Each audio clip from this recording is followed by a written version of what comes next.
Très heureux de vous savoir branché sur Perfect Télévision, mesdames et messieurs.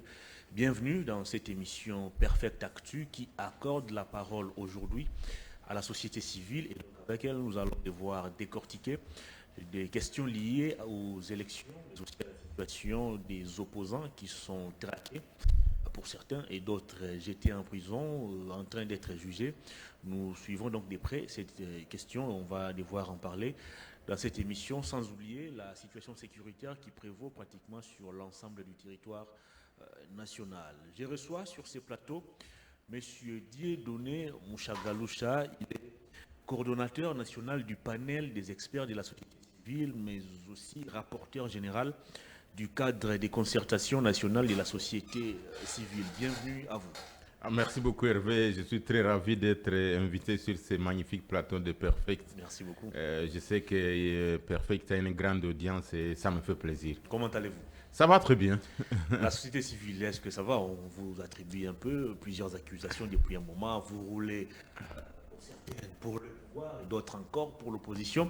On ne sait plus identifier la vraie société civile, celle-là qui milite pour la cause de la population. Oui, il faut également ajouter dans la présentation que je suis également le porte-parole du consortium des ONG des droits de l'homme, EVRA en RDC. Bon, pour être un acteur de la société civile, c'est difficile si on n'a pas de conviction. Parce qu'effectivement, lorsque vous prenez une position, et ce qui nous arrive la plupart des fois, une position qui n'est pas dans le sens d'une classe politique veut entendre. C'est-à-dire, par exemple, l'opposition voudrait entendre tel langage. Exactement. Mais si vous prenez un langage qui est contraire à leur idéologie, à leur philosophie, à leur vision, on vous accuse rapidement de rouler pour le compte du pouvoir. Quand vous prenez une position ou quand vous interpellez le pouvoir, ce qui est d'abord notre rôle principal, c'est de servir effectivement, beaucoup de gens ne le savent pas, notre rôle principal, c'est de servir comme contrepoids au pouvoir, pas anti-pouvoir, je pèse bien les mots, mais comme contrepoids pour aider aux gouvernants pour pouvoir améliorer les conditions de vie de la... Est-ce que vous assumez encore cette mission? Oui, bien sûr, c'est ce que j'étais en train de dire. Donc, lorsque vous prenez une position qui fait des observations objectives, qui fait des critiques rationnelles sur la manière dont les gouvernants sont en train de diriger le pays, facilement, à la seconde, on va vous caricaturer, dérouler pour l'opposition. Et malheureusement aussi, dans l'opposition, il y a également aussi des cartels. Lorsque vous prenez une position ou un point de vue qui n'est pas d'accord avec tel leader politique de l'opposition, il vous accuse de rouler pour l'autre. L'autre aussi, donc c'est difficile, mais tant que... Et c'est là où moi je suis très à l'aise. Tant que je reste dans l'objectivité, tant que nous parlons des faits, vous êtes journaliste, vous le savez que les faits sont sacrés. Exactement. Quand vous parlez des faits, à ce moment, personne ne va vous accuser d'être de tel ou tel côté, mais nous essayons d'être le plus possible rationnels et on évite surtout de parler de nos émotions, de nos sentiments. Nous sommes sur les faits et nous essayons d'aider le pouvoir à pouvoir améliorer non seulement les conditions de vie de la population, mais plus à ce que la RDC puisse être cet État moderne, un État respectueux des valeurs, un État qui est conforme aux nations modernes, un État qui travaille pour la promotion des droits humains et pour la défense des droits de l'homme et de la dignité humaine surtout. Donc, tant qu'on y est, on est très à l'aise. Est-ce qu'on peut être membre de la société civile et s'identifier en même temps à un courant politique? Je le vois actuellement dans plusieurs émissions, dans plusieurs plateaux, où quelqu'un se présente comme membre de la société civile proche de l'Union sacrée. Je le vois. Oui, malheureusement, c'est une aberration. Quand on est société civile, on doit être le plus possible au milieu du village. Au milieu du village, c'est-à-dire vous n'êtes pas ni pour l'opposition, ni pour la majorité, mais comme je viens de vous le dire, il faut parler des faits, il faut être du côté de la population. Et non pas seulement du côté de la population en général, mais spécialement, je pèse bien les mots, il faut être du côté des opprimés, du côté de ceux qui sont dans une situation de faiblesse, du côté de ceux qui sont en détresse, du côté de ceux qui ont besoin d'aide, du côté de ceux qui ne savent pas porter haut leur voix. Et donc voilà, quand on est de ces côtés-là, on ne peut pas être inquiet, on doit être rassuré qu'on fait les bons boulots. Très bien, vous êtes du côté des opprimés, vous avez bien fait de rappeler et toutes ces ONG qui militent pour les droits de l'homme. J'ai suivi la voix des sans-voix qui a haussé le ton contre le traitement inhumain à Salomon Escadela, qui est, on attend encore la décision de la Cour sur la demande du ministère public qui a demandé qu'on puisse juger Salomon sur son lit d'hôpital.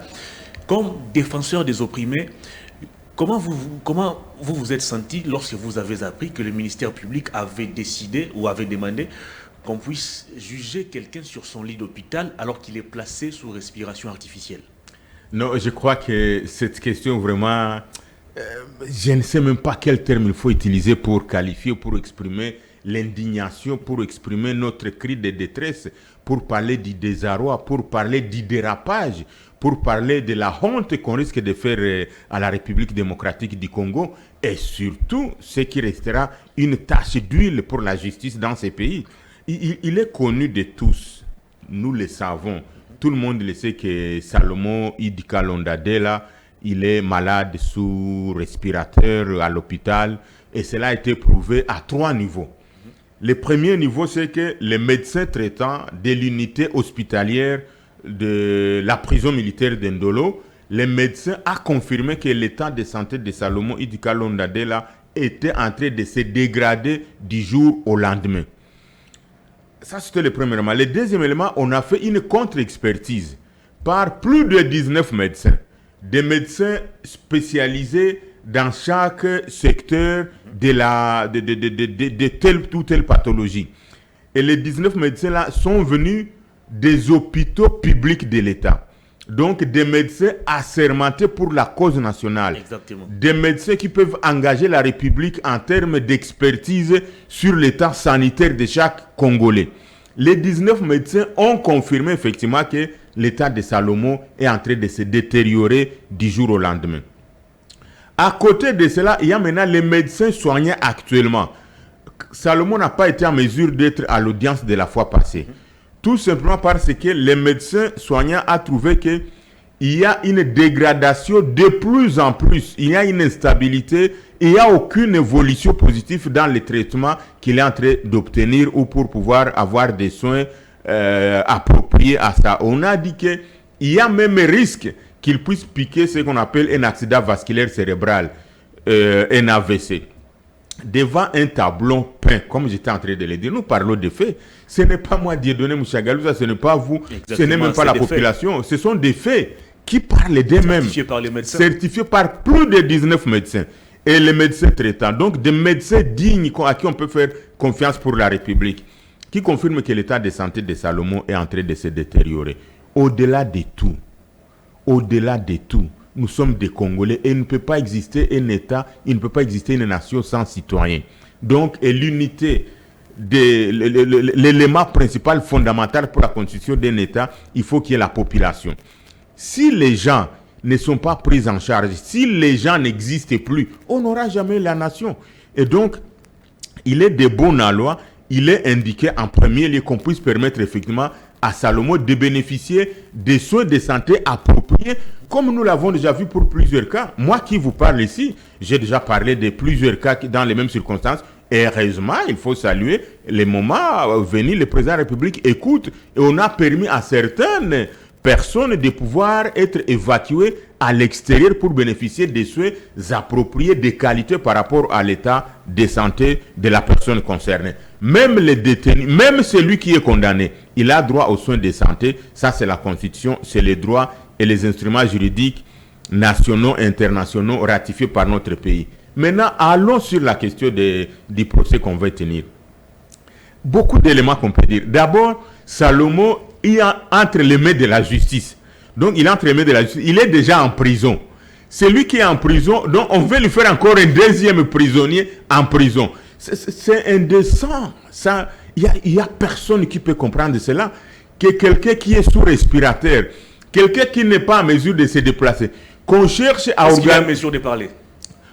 Bien sûr, comment il va se défendre? On va revenir sur les éléments qu'on l'accuse. Comment il va se défendre? Si on veut effectivement que la vérité puisse être connue, et les droits de la défense est garanti par la Constitution, Et donc, il faut lui permettre d'être en bonne santé pour qu'il puisse se défendre. Puisque, comment vous allez... S'il fournit beaucoup d'efforts, vous savez que quand il y a effectivement risque d'un accident vasculaire cérébral, c'est-à-dire les cerveaux ne fonctionnent pas bien, c'est-à-dire il y a un problème également de battement de cœur, à un moment donné, il va avoir une pression de plus. Et vous savez que la définition d'être en bonne santé pour le moment, ça va au-delà de la santé physique. Il y a l'état physiologique, il y a l'état psychique, il y a l'état mental, il y a l'état social. Ce sont les 4 ou 5 éléments qui constituent la définition d'être en bonne santé pour le moment. Et donc, étant sur un lit d'hôpital, on veut lui ajouter une pression de plus. Non seulement physiquement, il est déjà alité, il est déjà dans une impossibilité de pouvoir se déplacer, de pouvoir s'exprimer valablement, puisque parmi les signes précurseurs d'un accident vasculaire cérébral, il y a les dérèglements du langage. C'est-à-dire, quand il y a un problème de dérèglement du langage, vous pouvez commencer un mot, mais vous ne saurez jamais le terminer. Exactement. Et quand vous avez déjà cette expression, mais vous ne savez pas arriver au bout de votre expression, vous êtes dans l'incapacité de pouvoir vous défendre. Donc, on va lui ajouter une pression psychologique de plus. L'autre élément, vous imaginez, la justice militaire, ce n'est pas la justice ordinaire.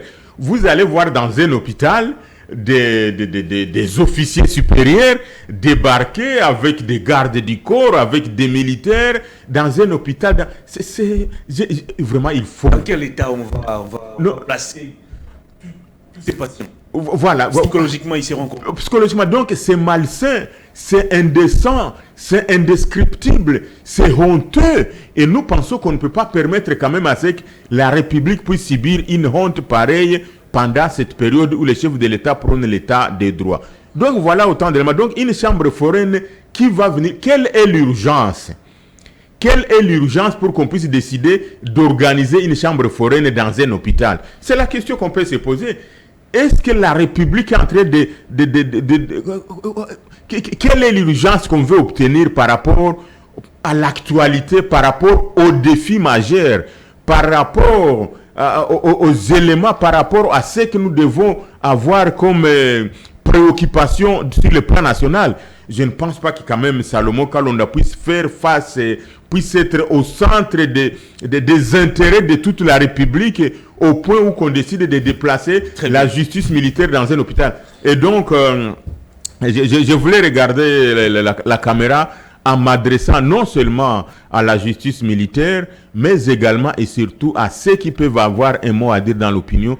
Il faut qu'on évite la honte à la République de pouvoir dire qu'on va déplacer la justice militaire dans un hôpital sur un lit de malade où quelqu'un est en difficulté et où son état de santé continue à se dégringoler du jour au lendemain. Et même au-delà de cela, les rapports qui ont été tracés au départ et ce qu'on vient d'ajouter, c'est que les médecins traitants pendant cette période transitoire-là de ces moments-là, on a remarqué que l'état s'est dégradé de plus en plus. Ça veut dire que la conséquence de cela, et on peut le comprendre facilement, quand vous entrez dans un hôpital, il y a des infections nosocomiales, il y a d'autres maladies, d'autres pathologies qui se transmettent du fait d'être dans une unité hospitalière qui n'est pas appropriée à votre santé. Donc, vous pouvez entrer à l'hôpital avec une fièvre ordinaire de la malaria, mais le lendemain, vous vous retrouvez avec une tuberculose par la transmission de bactéries qui peuvent... Donc, l'état de santé continue à se dégringoler du jour au lendemain et malheureusement, il y a des maladies qui s'ajoutent de plus en plus sur ce qui était considéré comme le cas de départ et donc il y a plus de complications et il faut craindre que les pires ne puissent pas arriver. Vous faites quelle lecture à ce jour du fonctionnement de notre justice? Il faut procéder par des exemples. Dans ces mêmes pays, nous avons vu un ancien conseiller spécial du chef de l'État en matière de sécurité, M. François Béat, accusé de vouloir renverser le régime. Il a été placé en prison, d'abord gardé dans les géoles de l'ANR, transféré par après en prison, et il tombe malade. On a quand même accepté qu'il aille se faire soigner en France. Il n'est jamais rentré au pays, il a été aussi acquitté, je pense. L'ancien conseiller privé du président de la République, Fortunato Bisselé, l'a accusé pratiquement aussi pour les mêmes faits, arrêté, placé en prison, libéré et acquitté définitivement. Il y a beaucoup plus d'exemples. Alors comment expliquez-vous cette pression ou cet acharnement exercé sur la personne de Salomon Escadela, alors que il y a aussi des gens qui ont été accusés d'avoir détourné des millions de dollars, mais ils sont tranquilles, jamais inquiétés. Oui, effectivement, le cas que vous venez de parler là, je suis à l'aise de pouvoir m'exprimer sur ça parce que nous en avons fait aussi notre préoccupation. Comme je venais de vous le dire, la question des droits de l'homme, la question de la société civile n'a pas de couleur.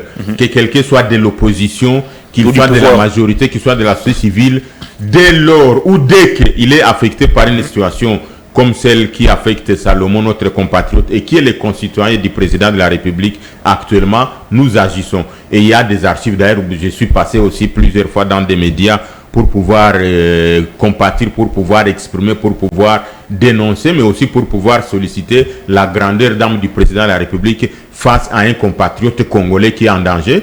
Et les images, les faits parlent d'eux-mêmes. Malheureusement, je n'ai pas toute la documentation ici. Pour biceler les noms, nous sommes prononcés. Nous avons eu l'occasion de documenter effectivement les dossiers. Nous avons dit, bon, quelqu'un peut être accusé à tort ou à raison de tel ou tel événement, mais il faut lui permettre d'être en bonne santé pour qu'il puisse s'exprimer. Puisque quand vous regardez, par exemple, les motifs qu'on accuse Salomon, ou les infractions mises à sa charge, ce sont des infractions d'une gravité au point où si vous n'êtes pas fort, si vous n'êtes pas solide, c'est difficile d'y échapper parce que ce sont des infractions qui peuvent à un moment donné dépendre de l'humeur ou difficiles à vérifier quand vous accusez des manquements. À l'époque, comme on disait, à l'époque, il y a un manquement grave aux idéaux du parti. Vous vous demandez qu'est-ce que ça veut dire, vous n'arrivez pas à comprendre. Pour le cas de Salomon, on parle de trahison. On parle de divulgation de secrets. De défense en temps de guerre. Défense en temps de guerre. On parle d'avoir incité les militaires à commettre des actes contraires à la loi. Contraires à leur devoir. Bon, à un moment donné quand même, même si je ne voulais pas parler de ça, mais à un moment donné, chacun de nous peut se poser la question. Et chaque citoyen congolais peut se poser la question. Je sais quand même que Salomon Idikalonda, c'est un civil. Il n'a jamais été militaire. Quel est ce pouvoir qu'il a pour accéder aux secrets défense de la République qui sont gardés au niveau le plus haut, au niveau le plus secret possible de notre architecture militaire, de l'armée de notre pays. Donc, quel est ce pouvoir que Salomon a sur, par exemple, un chef d'état-major général, le plus haut gradé pour le moment, parmi les plus hauts gradés, pour pouvoir accéder aux secrets militaires et les divulguer? Ça, quand même, on peut se poser une question. Raison pour laquelle, effectivement, il faut lui permettre d'être en bonne santé pour qu'il soit confronté à cette réalité et pour que lui-même puisse se défendre pour dire non, les secrets vous m'accusez, c'est quoi et quoi. Quand on parle de la trahison, je me pose la question, l'infraction de la trahison, bon, comment on peut le définir? Il a trahi, quelle cause il a... Bon, quand on parle d'incitation des militaires à commettre des actes contraires à leur devoir, bon, nous savons quand même que l'élément, je ne suis pas militaire, mais on parle de la discipline, on parle des ordres. Est-ce qu'un civil, un militaire peut obéir aux ordres d'un civil pour commettre des forfaits qui ne sont pas les siens ou qui n'est pas à la disposition? Les militaires qui obéissent aux civils, ce sont des militaires qui obéissent comme garde du corps à un civil qui a un pouvoir politico-administratif connu. Mais à preuve du contraire, je crois que Salomon, il est de l'ensemble, si je ne m'abuse pas. Oui. Effectivement, on parle qu'il est le conseiller spécial de Moïse Katumbi, je crois aussi haut représentant, je crois, d'Imaniema. Exactement. Au niveau d'ensemble. Bon, quelle est l'injonction qu'un membre d'un parti politique peut donner à l'opposition en plus? Pardon? Parti de l'opposition en plus. Parti de l'opposition en plus, qu'il peut donner à un chef d'état-major, qu'il peut donner à un commandant région, qu'il peut donner à un colonel, qu'il peut donner à un capitaine pour dire non, on vous a dit d'être des gardes à tel endroit, mais quittez ce lieu-là pour aller ailleurs. On vous a dit d'aller à la guerre, ne partez pas combattre. Bon, ce sont des éléments quand même sur lesquels chacun de nous peut se poser des questions. Mais espérons que l'instruction du dossier ou dès qu'on va comparaître, la vérité finira par jaillir et on montrera quels sont les militaires au nombre de combien Salomon a donné des ordres de ne pas les faire leur devoir. Tout ça, on saura. Mais pour l'instant, nous, comme acteurs de la société civile, nous ne pouvons pas interférer sur un certain nombre de cas, mais nous pouvons faire des observations parce que la justice élève la nation. Exactement. Et dès lors que la justice n'est plus au service du peuple, dès lors que la justice n'améliore plus l'image de la République, dès lors que la justice n'a plus de leçons pédagogiques à donner, ça devient une injustice. Au lieu d'être la justice, ça devient une injustice. Nous ne pouvons pas accepter cela, nous devons dénoncer, nous devons aider la République à faire cela, surtout qu'il est connu, et c'est ça la vérité, que les droits de l'homme priment sur les autres droits qui existent. Et donc, à ce sens-là, nous nous approprions les instruments juridiques internationaux.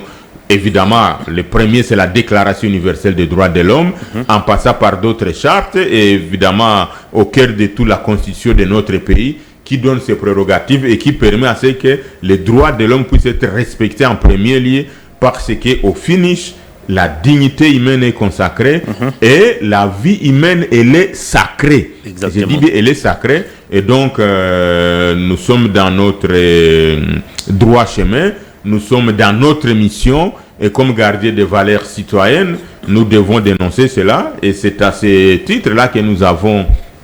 Là, maintenant, ce n'est pas les panels d'experts de la civile, mais c'est un consortium des organisations de défense des droits de l'homme de la société civile. Nous avons écrit au président de la République pour solliciter sa grandeur, mais pour aussi qu'il puisse puiser dans ses prérogatives constitutionnelles, parce que les avocats de Salomon ont demandé la mise en liberté plusieurs fois, ça n'a pas été obtenu. On a demandé qu'il puisse être évacué, ça n'a pas été obtenu. Alors, le président de la République, pour plusieurs raisons, en tant que magistrat suprême de notre pays, en tant que père de la nation, en tant que garant du bon fonctionnement des institutions, inclut la justice également, puisqu'il en a fait toujours dans ses discours un cheval de bataille.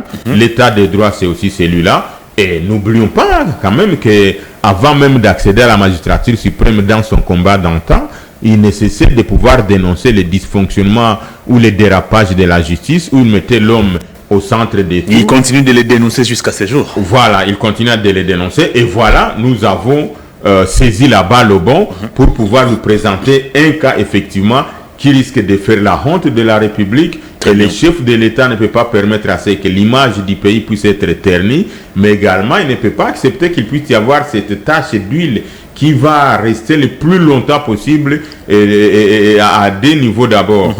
Premier élément, que Salomon Idi Kalonda puisse être évacué à l'étranger pour bénéficier des soins de santé appropriés, comme ça a déjà été le cas pour d'autres personnes. Et donc, en termes d'équité, en termes d'égalité, en termes de traitement des dossiers, en termes de respect de la loi, en termes de protéger ou de privilégier les prescrits de la Constitution, il n'y a aucune raison de ne pas lui permettre aussi de bénéficier des mêmes conditions que les autres, mais également, en deuxième lieu, pour chuter sur ces points, cette question-là de la chambre foraine dans un hôpital, vraiment, qu'on nous épargne, qu'on épargne à la République, qu'on épargne les traumatismes, qu'on épargne on risque de donner une autre interprétation à l'opinion pour dire que c'est effectivement un acharnement contre Salomon, parce qu'on ne saura pas comprendre que la justice militaire puisse se déplacer dans un hôpital.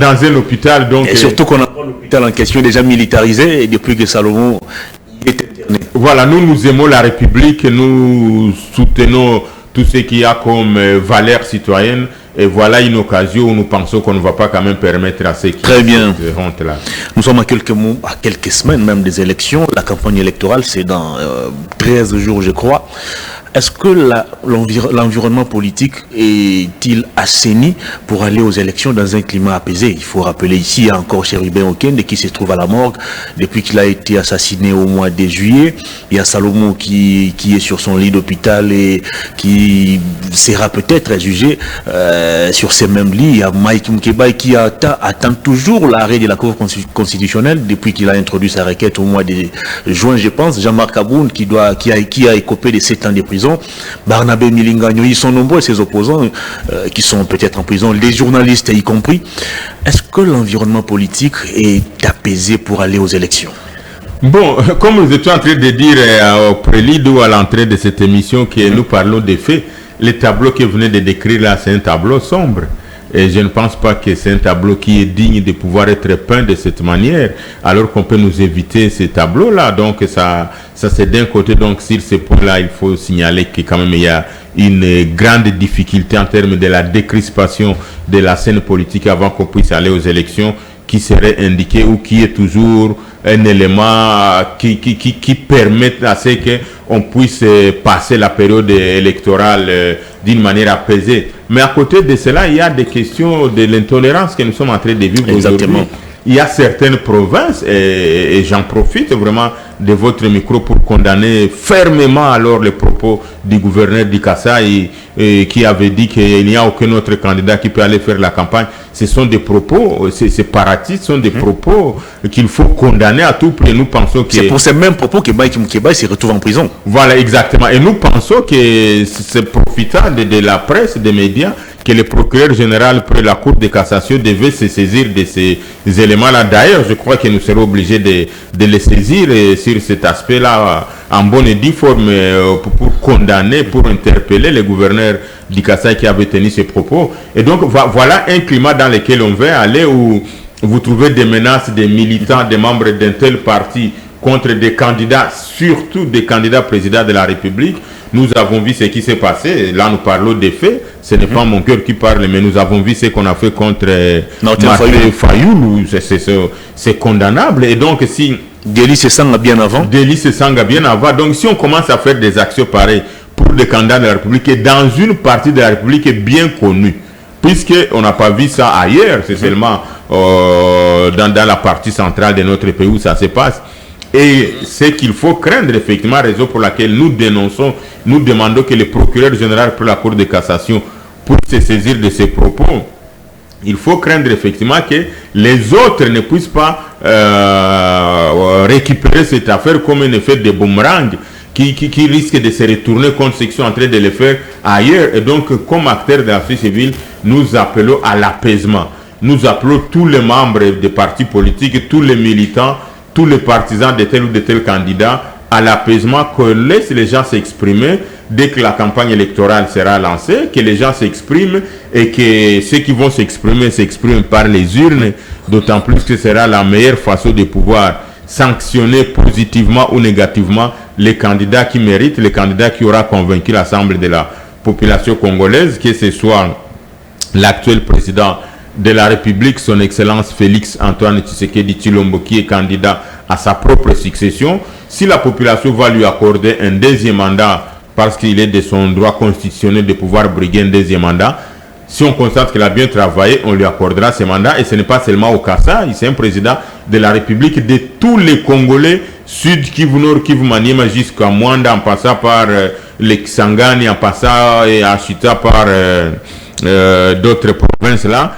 Si la population pense qu'il a mal travaillé et qu'il a fait des promesses qui n'ont pas été tenues, que dira son mandat à l'état des droits où les droits de l'homme n'ont pas été respectés, que dira son mandat les salaires des fonctionnaires n'ont pas été bien rémunérés, que dira son mandat il n'y a pas eu de construction des routes et des infrastructures, que dira son mandat il n'y a pas eu équité ou égalité dans le traitement des dossiers. Certainement que la population les sanctionnera, ne lui donnera un deuxième mandat, mais s'il mérite un deuxième mandat, bravo à lui, nous allons les féliciter et nous allons continuer à les soutenir, nous allons continuer à les respecter comme première institution du pays parce que c'est le président de la République, en principe, c'est le modèle, c'est le premier de tous les citoyens congolais.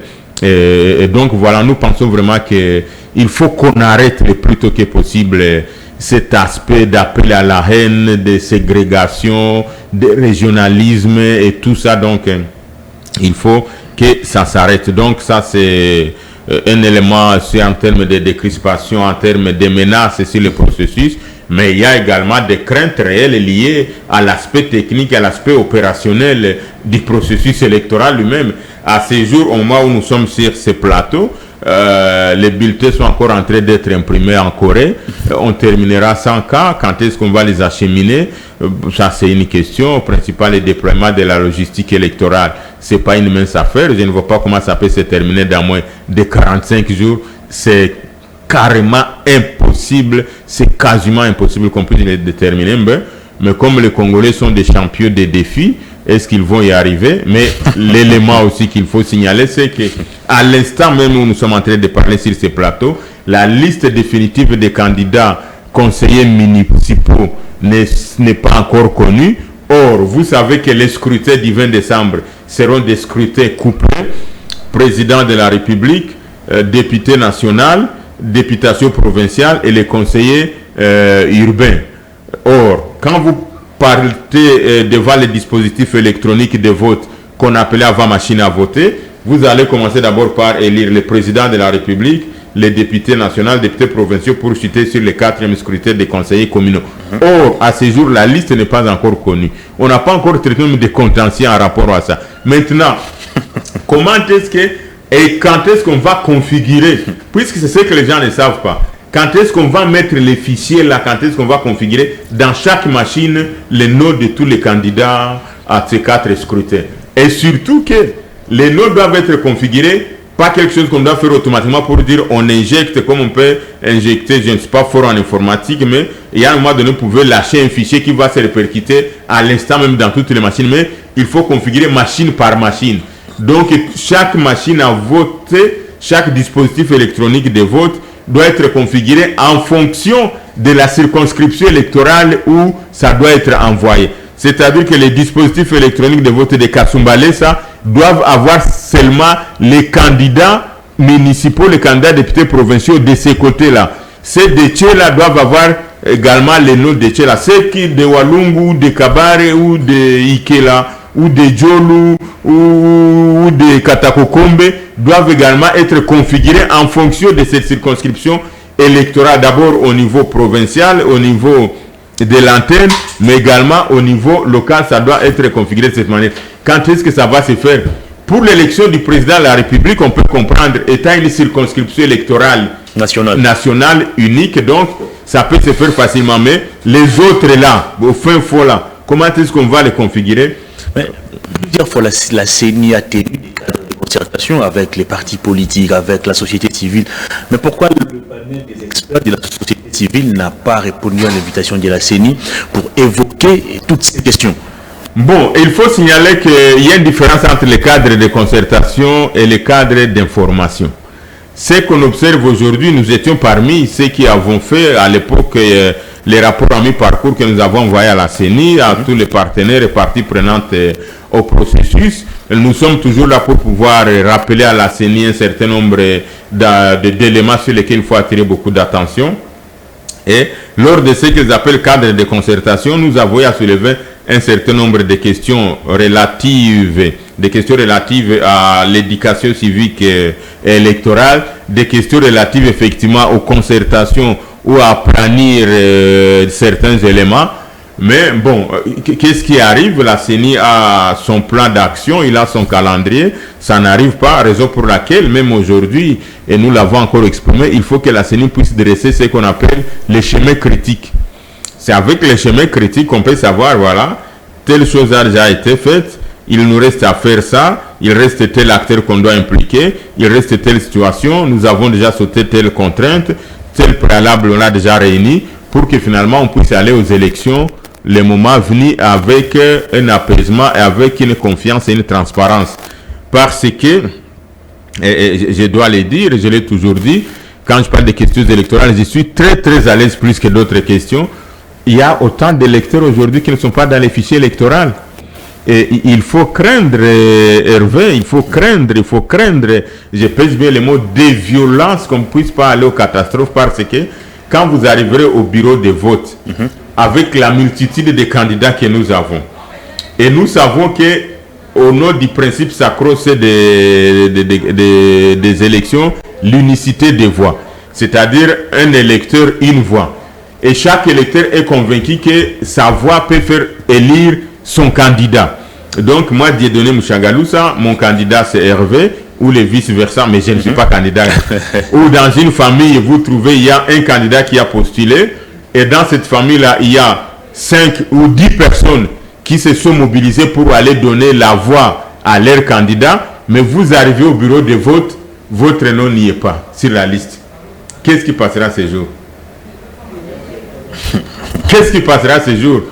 C'était un problème sérieux, ça. Donc, imaginez 10 personnes ou 30 personnes arrivent dans un centre de vote, arrivent dans un bureau de vote, le temps qu'ils veulent exprimer leur voix et qu'ils se trouvent, ils ne sont pas sur la liste. Comment ils vont faire? Ça, c'est un cas de figure. Deuxième cas, il y a ceux qui n'ont plus de cartes d'électeurs qui se sont effacés.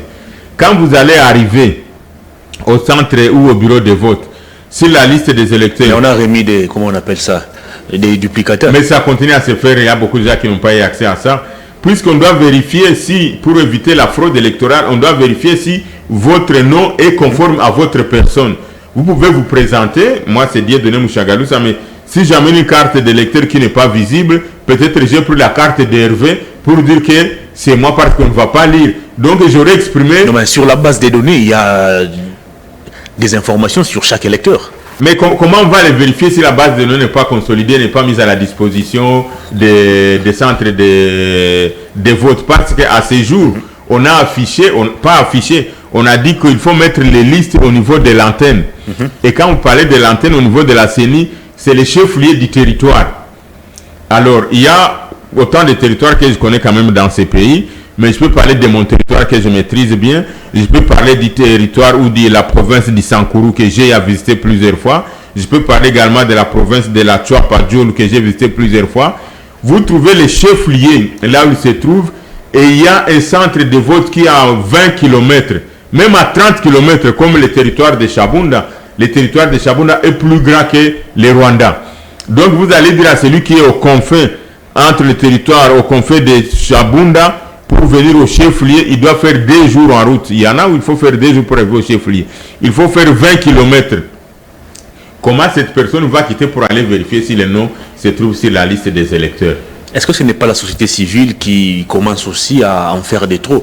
Parce que j'ai lu récemment un rapport de la communauté économique des États de l'Afrique centrale qui avait déployé ces experts ici pour venir pour venir s'imprégner de la situation au niveau de la CENI. Et dans ces rapports, la CENI dit qu'elle a réalisé à 80% tout ce qui était prévu dans son calendrier.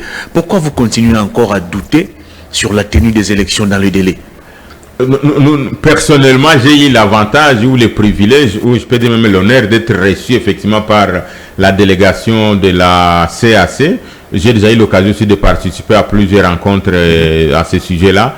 Nous avons dit la vérité et je crois que la vérité, ce sont les faits que nous sommes en train d'exprimer ici. Qu'on nous dise que les bulletins de vote ont déjà été déployés, on a déjà terminé à les imprimer.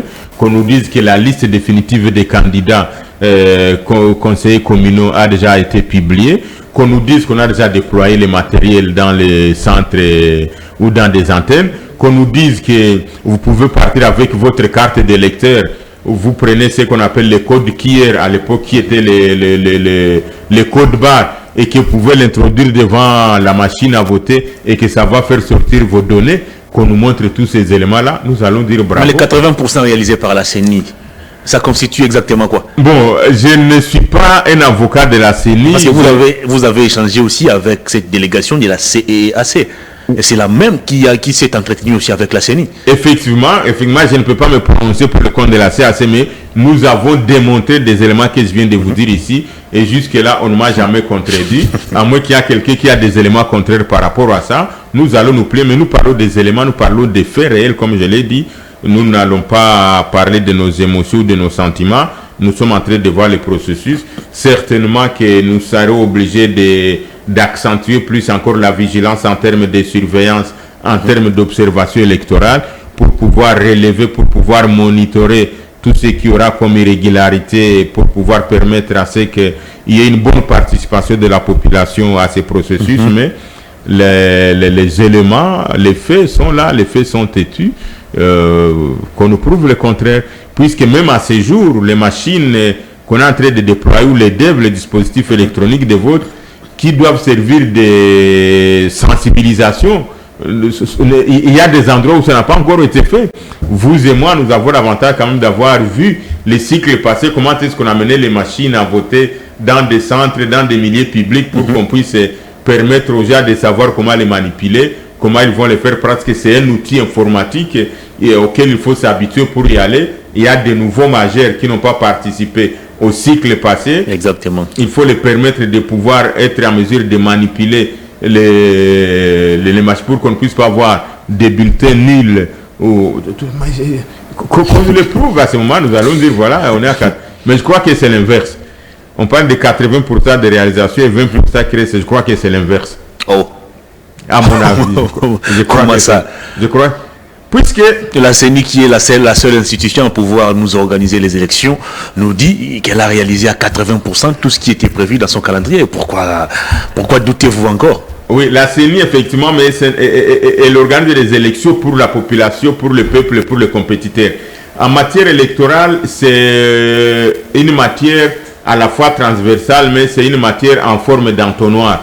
C'est-à-dire tout ce que vous préparez, toutes les étapes, toutes les 9 étapes qu'il faut dans un cycle électoral vont se faire, mais en définitive, ça doit chuter les jours. Vous préparez tout, mais ça doit chuter en entonnoir les jours des scrutins. Dès que vous mettez les bulletins dans l'urne et que ça ressort avec les résultats, c'est à ce moment qu'on peut dire, évidemment, qu'il faut encore publier les comptes anciens. C'est à ce moment qu'on peut dire que tout est fait. Donc, tous les 80% là doivent chuter à un seul élément, raison pour laquelle je pense que si cet élément de chute de l'entonnoir n'est pas bien fait, vous pouvez prendre toute la matière, vous prenez si l'entonnoir ne pas bien aiguisé, s'il faut dire ainsi, je crois que ça sera difficile que les matières que vous avez mis, que ce soit de l'huile, de l'eau, puissent arriver là où ça doit chuter. Et donc, il y a beaucoup de craintes, il y a beaucoup d'irrégularités, il y a beaucoup de violations des lois en rapport avec ça. Et donc, vous-même pouvez d'ailleurs voir, est-ce qu'en termes de campagne, vous sentez que même les candidats même ne sont pas sûrs. Le 19 novembre, c'est les débuts officiels de la campagne. Oui, mais quand même, on sait déjà voir, je ne sais pas ceux qui sont dans des... Il y a Matata Pogno qui a dévoilé déjà son équipe de campagne, Félix Tshisekedi également. Il y a des gens qui affûtent déjà leurs armes pour aller aux élections. Oui, ça nous sommes en train de voir, mais l'engouement, l'appropriation du processus, bon, peut-être que la CENI, effectivement, comme la République démocratique du Congo, c'est un pays de génie, on espère que en dernière minute, peut-être il y a quelque chose qui peut se faire de plus, mais la question électorale étant une science de l'art qui tire son soubassement dans la science exacte, donc sur la mathématique, si on fait 1 plus 2 égale 3, donc 2 plus 1 égale 3. Or, les éléments que nous sommes en train de décrire ici nous portent à croire ou nous font croire ou peuvent nous permettre de conclure que les choses ne sont pas encore prêtes ne seront pas prêtes à cette date. Le glissement n'est pas le vocabulaire de la CENI, ça ne vous rassure pas? Bien sûr, le glissement n'est pas le vocabulaire de la CENI, mais attendons voir, ce n'est plus loin. Nous allons voir jeter les... D'ailleurs, nous apprenons que le président de la CENI s'est envolé pour Séoul. Il est parti superviser les travaux qui se font là-bas. Effectivement, merci pour l'information. Est-ce que c'est normal? Nous sommes aujourd'hui les 6... Les 6, oui. Je crois. Le 6 novembre. Le 6 novembre. La campagne où commence les 19. Les élections sont prévues le 20 décembre. Donc si on prend 20 plus 24, donc dans 44 jours, exactement. On est encore... Est-ce que c'est sérieux?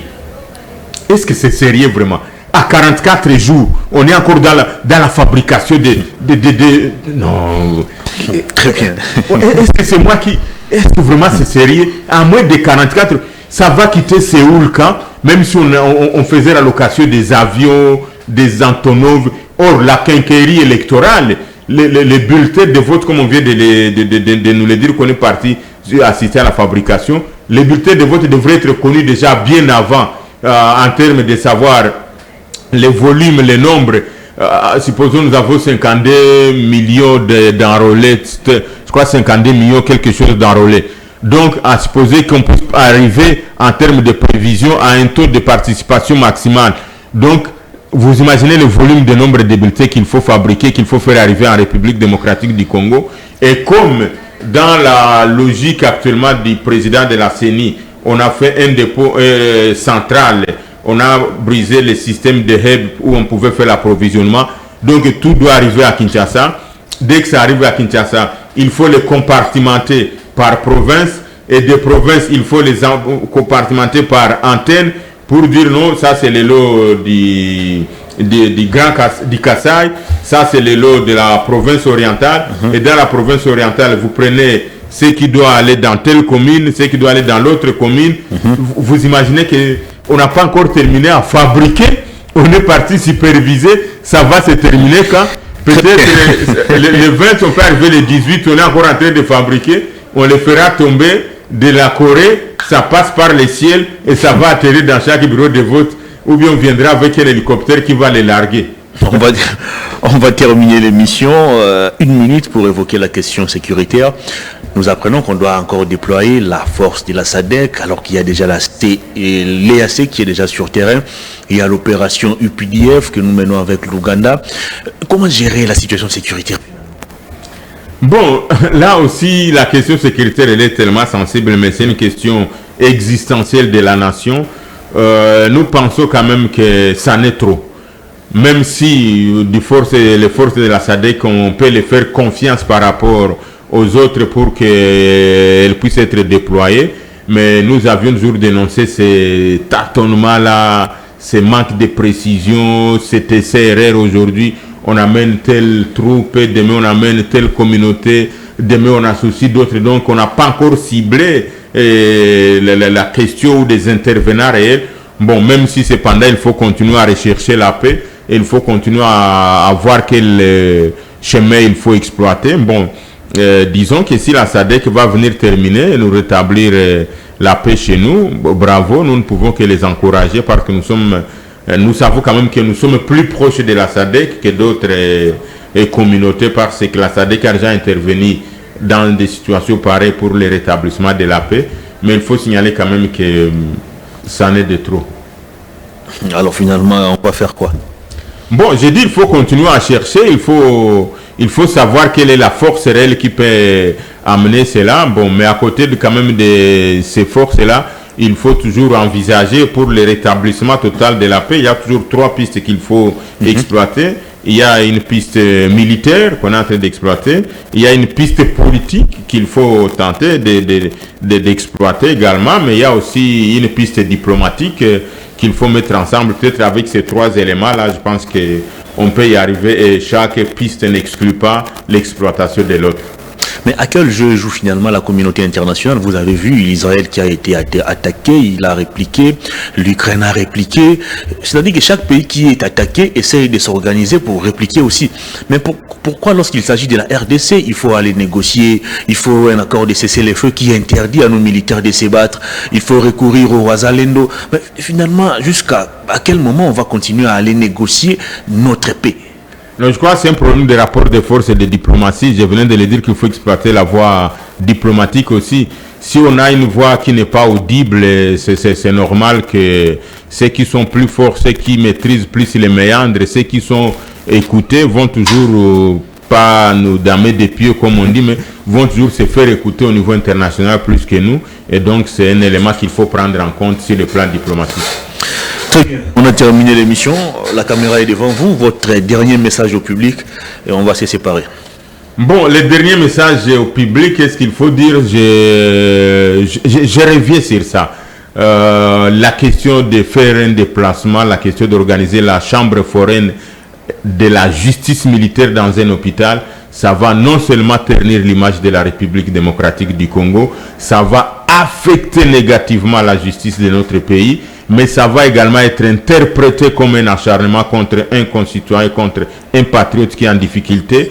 Et ça risque de créer un précédent. Et je ne pense pas qu'il y a, en toute objectivité, je ne pense pas qu'il y a un citoyen congolais, qu'il soit de la majorité, de l'opposition ou de la société civile, qui se trouverait dans les mêmes conditions que Salomon Idi Kalonda, qui souhaiterait voir une justice militaire se déplacer, venir les juger ou venir l'écouter ou venir faire quoi que ce soit sous aspirateur dans un hôpital. Donc il faut qu'on évite à la République la honte sur ces dossiers-là. Monsieur Dieudonné Mouchagaloucha, grand merci à vous pour votre disponibilité. Et c'est moi qui vous remercie et ça fera plaisir de revenir une autre fois. Je vous en prie. Fin de cette émission, grand merci à toute l'équipe technique, grand merci à vous, fidèles téléspectateurs, d'avoir suivi cette émission.